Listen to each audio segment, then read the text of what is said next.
I don't think, apart from that man on the aeroplane, I don't think Ellen's had any. You know, it's usually like. No, she hasn't. But I think there came the point where. And then it was all fine. the challenging thing, which we talked about with V, was the fact that as lesbian parents, and the fact that there just weren't very many lesbian parents out there, I, with the children, had to come out pretty much every single day to people who would ask me a question like, oh, where'd you get his hair from? Or, It's so awful getting old. I used to be able to do it. Yes, how's your partner, or you've got a husband. I know we do research when she comes back as well. Yeah. And I would have to come out. It was pretty exhausting. The visibility of being a lesbian parent is quite exhausting because you're constantly every single day.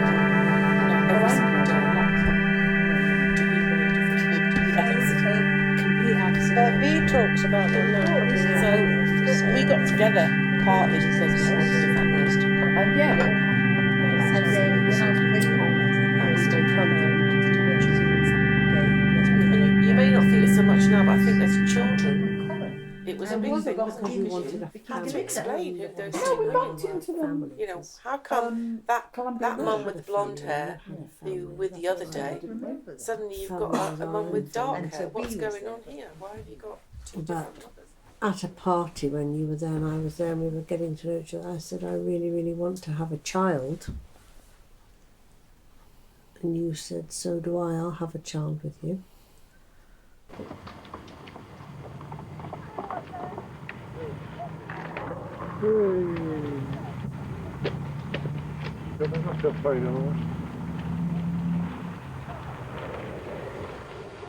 Fast cars work.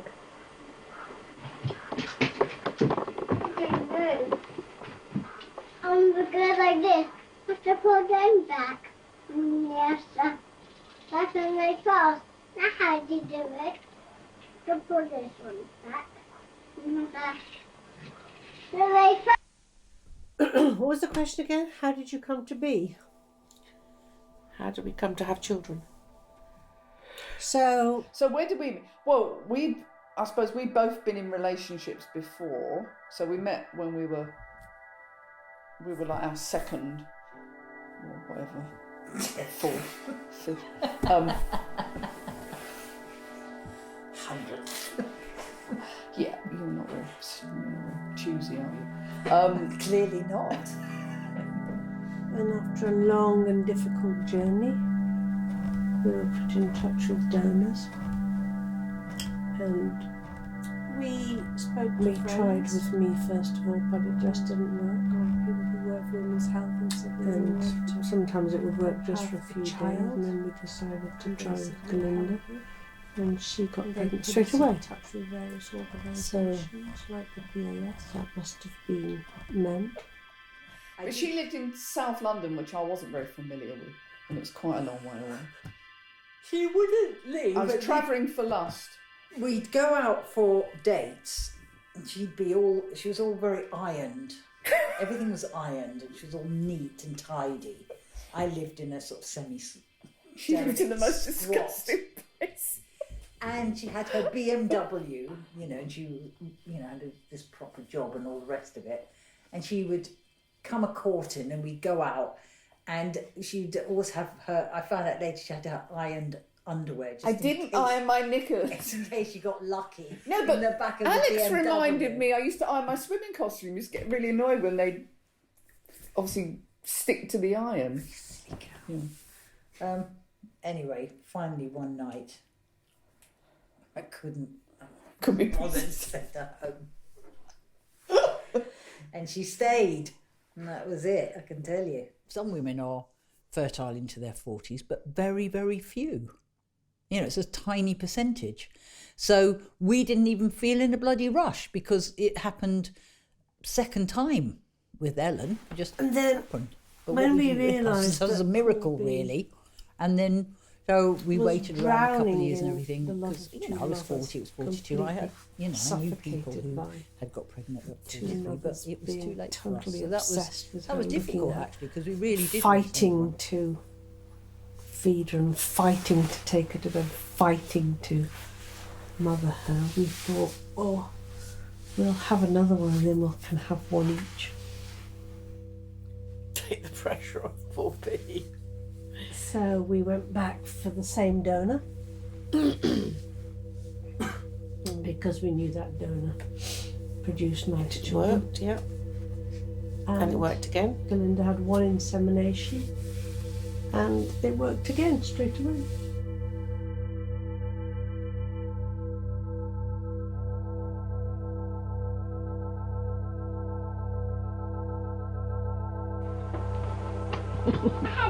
What is it, darling? The envelope.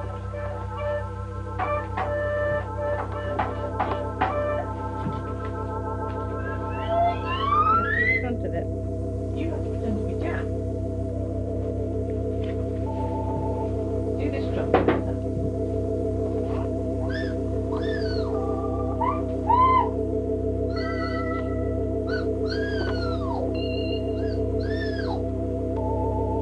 I still hold you. Now you come on.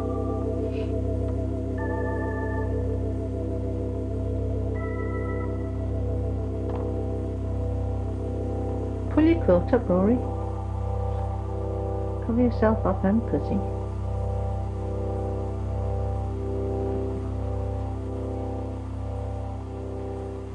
Could you read Pussy a story? There's one under the bed. It's called Noisy Farm.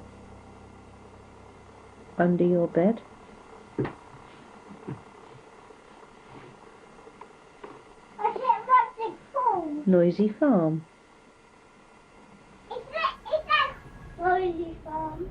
Songs, laughing, sleeveless jumpers, bobble hats, bicycles, skateboards, roller skates, skater boy, Things like, you know, these were perfect. tutus, trucks, teddies, I have to find it. I'll forward it. We did have a lot. dinner time, And a lot of the things that I rhythms, beats, vomit, laughing, coughing, running, parks, swings, roundabouts, it's more those ambient noises. I think, tents, trees, swings,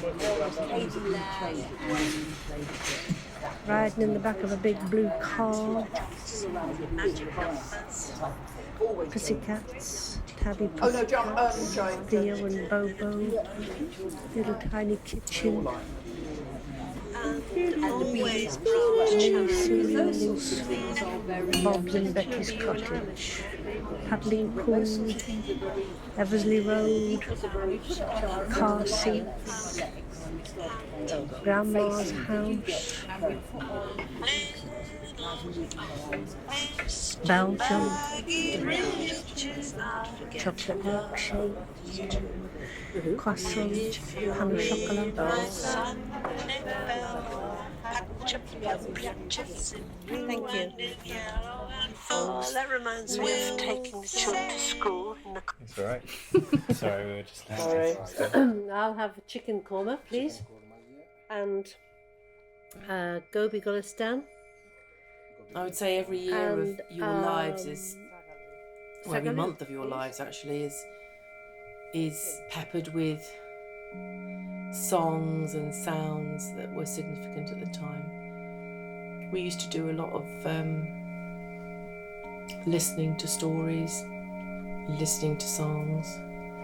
The songs became different songs became very significant.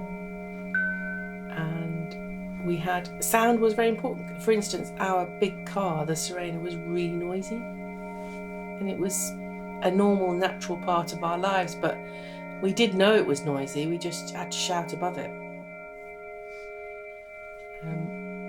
So sound was very much ingrained in everything we did. We did a lot of listening to music, and then you Oh, wait a minute. listening to the radio.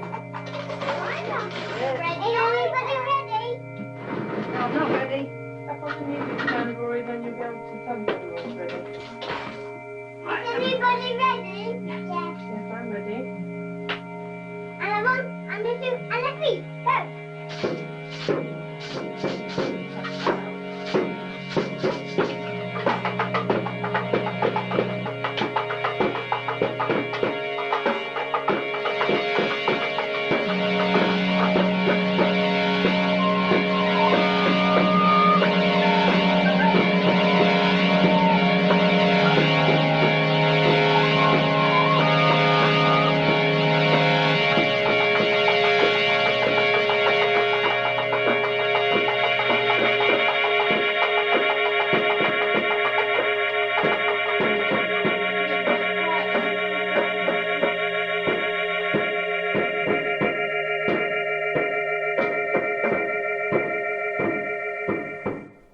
For me, when you were little, it was about having a different kind of circle. So it was about, because I did the postnatal groups with all the straight people, which I really didn't like. It didn't feel comfortable, didn't feel familiar. So I put that advert in the pink paper to set up a kind of lesbian mums circle or group in this area.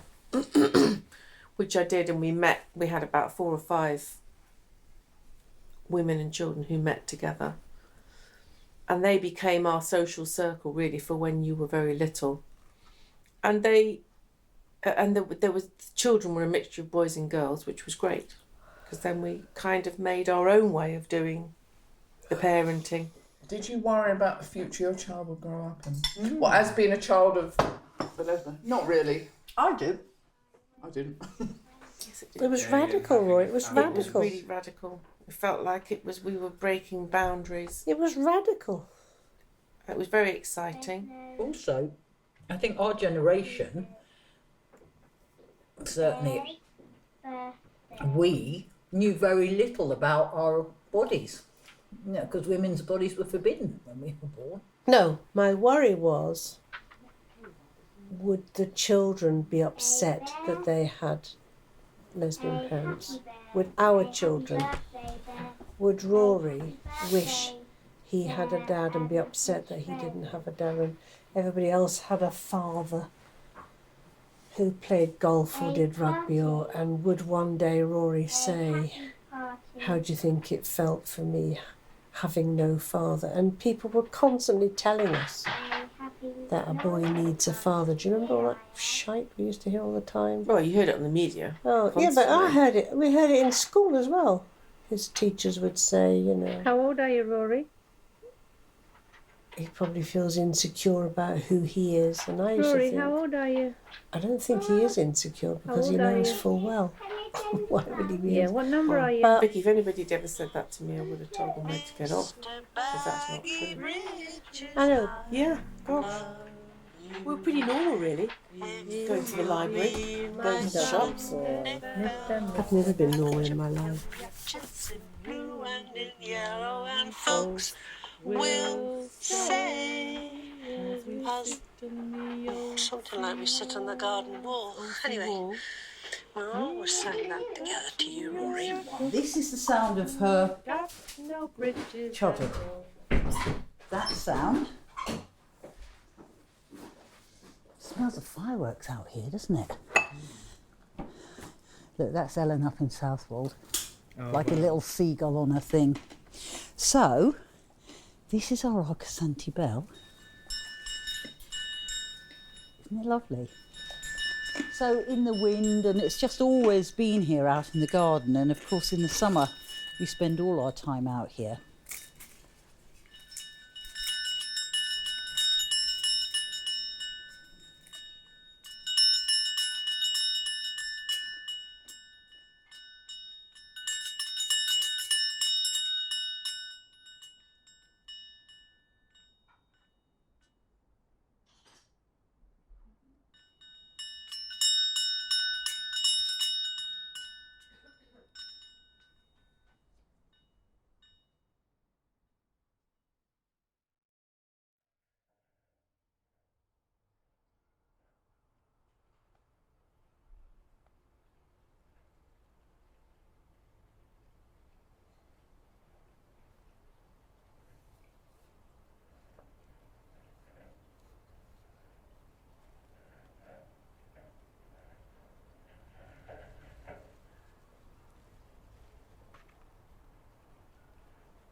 Sound is utopian.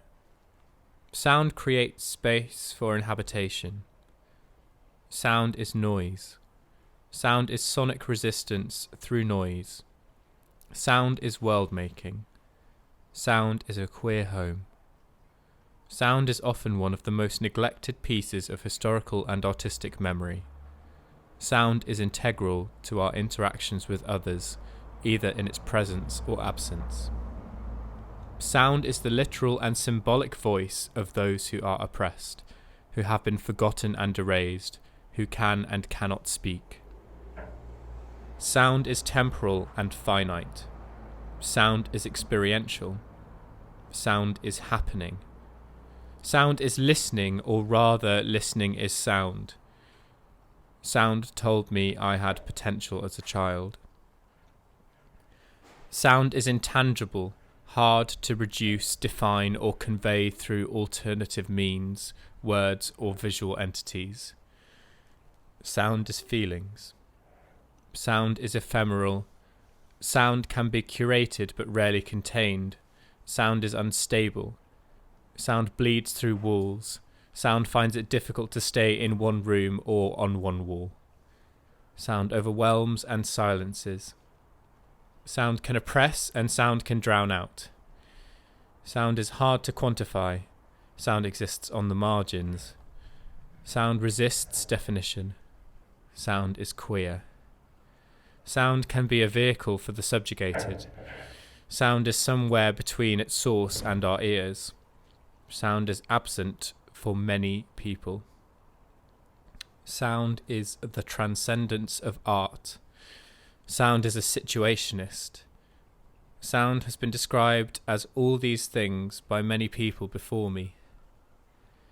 Sound, the preservation of sound, the feeling of sound, and the collective experience of sound gives me a lot to consider, confuses me, puts a lot on my plate.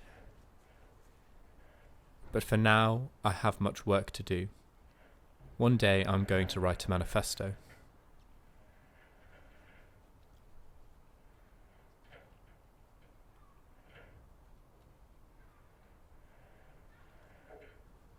You have been listening to a sound piece named The Lesbian Family's Sound Archive, made near the end of 2019 for a project with the ICA, BBC and NTS Radio.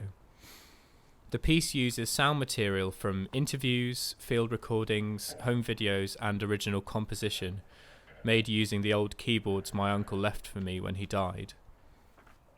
At the end of the middle section, you hear one of my mums helping me find one of my favourite books under my bed. I was very young. Archival work has long been, and still remains, integral to queer communities and individuals. Archives are not museums. Archives are not colonial regimes of high culture. Archives are often non-discriminatory, or rather critically aim to preserve and record as broadly and diversely as is possible. Queer archival work articulates a desperate and radical need to preserve, maintain and celebrate the unremarkable and pedestrian aspects of queer lives. Archives bring to the foreground the non-normality of everyday life and the remarkable nature of unremarkable things. If you listen closely, you will find beauty and wonder in every corner, every crevice. Archives of a sonic nature can further queer the archival process. By removing modes of experience traditionally perceived as objective truths, the visual, the written word, sonic archives enhance subjective, personal modes of experience and recollection. The oral, the spoken word, the utterance, the whispered. Sonic archives document the messy orientations of queer bodies through the medium of sound, the paths that we follow in deviating from the straight line, to quote Sarah Ahmed.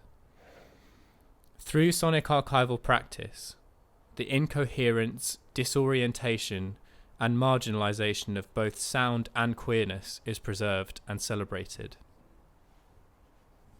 My project set its hopes on acting upon all of this and more. to make heard the sounds and voices of intimate domestic spaces, overlooked simultaneously for their queerness and their femininity, to act as a manifesto, an inspiration for future sonic archival work within subjugated communities. As far as I'm concerned, the piece is both a neatly contained miniature and the first iteration of a much larger open-ended project.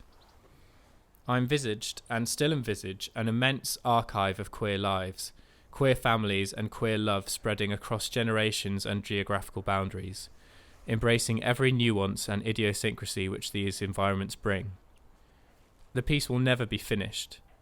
Even the act of my recording and elaborating upon this text within the piece is an act of revision, of alteration, of further unfinishing.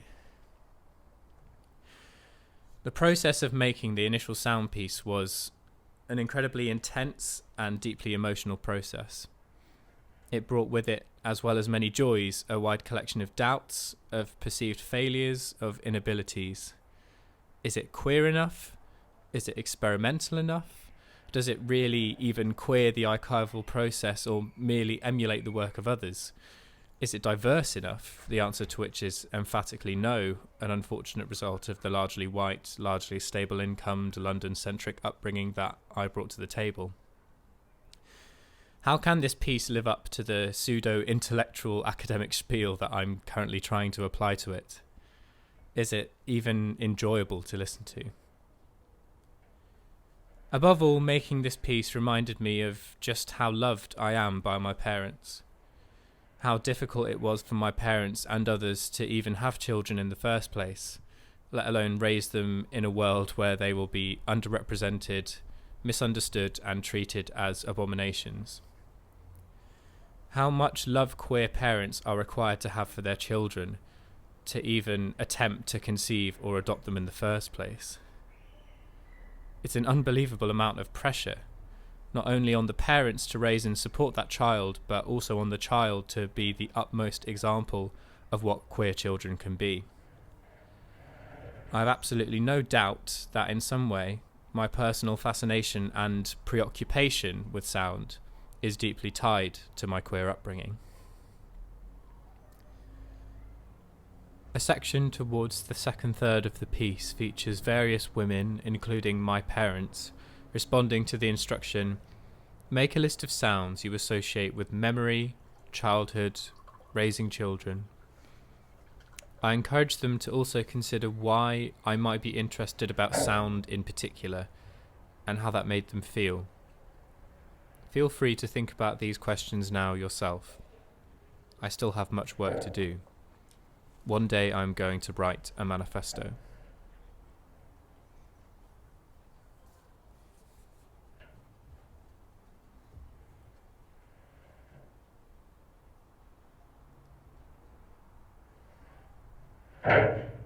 Maybe the project was always destined to fail. Or rather, a fundamental principle of queer world-making, of queer utopian thinking, is embracing its very unfathomability. A queer life of impossibility. I mentioned earlier the pressure queer children experience, particularly here referring to children raised in queer families, in feeling that they have to present to the world the perfect example of what a child raised by queer parents can be. The compounding pressures which any marginalised groups experience, the requirement to act as a representative of your entire community under enhanced scrutiny, in addition to the neoliberal late capitalist hyper-efficient, hyper-productive hyper-excellence which manages to make me feel inferior most days of the week. A queer life of impossibility. Jack Halberstam's The Queer Art of Failure had a profound impact on me when I first read it. It was so unbelievably empowering to have someone articulate, well, essentially the inevitability of failure for queer people and other marginalised groups. Whatever we attempt to do or create, our success is measured by parameters and value judgments which do not love and celebrate our means of production. Halberstam teaches us to live within these failed moments, enjoy the production and consumption of art which fails by the measures of normative, hegemonic artistic frameworks. Celebrating the failures and the failed, celebrating the forgotten and celebrating all those forms of creating that exist on the margins, as low culture, as unworthy of the academy. Archiving, field recording, interviewing, deep listening, sampling, synthesizing, singing, screaming, and gossiping are essential forms of sonic resistance, enacted by queer folk throughout history, by notable artists such as Laurie Anderson, Anya Lockwood, Pauline Oliveros, Joan Armatrading, and both of my mums when they sang to me and read me bedtime stories. One day I am going to write a manifesto, but for now I can think of a few pointers to help us navigate this daunting, utopian queer world of sound and music. Firstly, let us start projects which are destined to fail. Let us take moments and ideas of transition and live in the in-between. Let us create archives of sound and love. Let us uncover and treasure every sound. Let us use sound and its potential for memory preservation, resistive noise, and world-making. Let us never forget our forebears, our queer ancestors. Let us know our history in all its ugliness and beauty. Let us use past mistakes as grounds for new creation. Let us become temporal drag queens. Let us imagine infinite possibilities and eternities and use their pull to inspire the ways we exist in the world at present. Let us make archives. Let us make collectives. Let us make amateurism a core principle of the art we make, the social formations we make around that art and the ways in which we teach, learn, and share ideas. Let us relearn how to become amateurs. Let us relearn the ability to try new things without the requirement of elitism and exclusivity. Let us create without the need for goodness or perfection. I am calling for a utopian future of messiness. I am calling for a new radical common sense. I still have much work to do.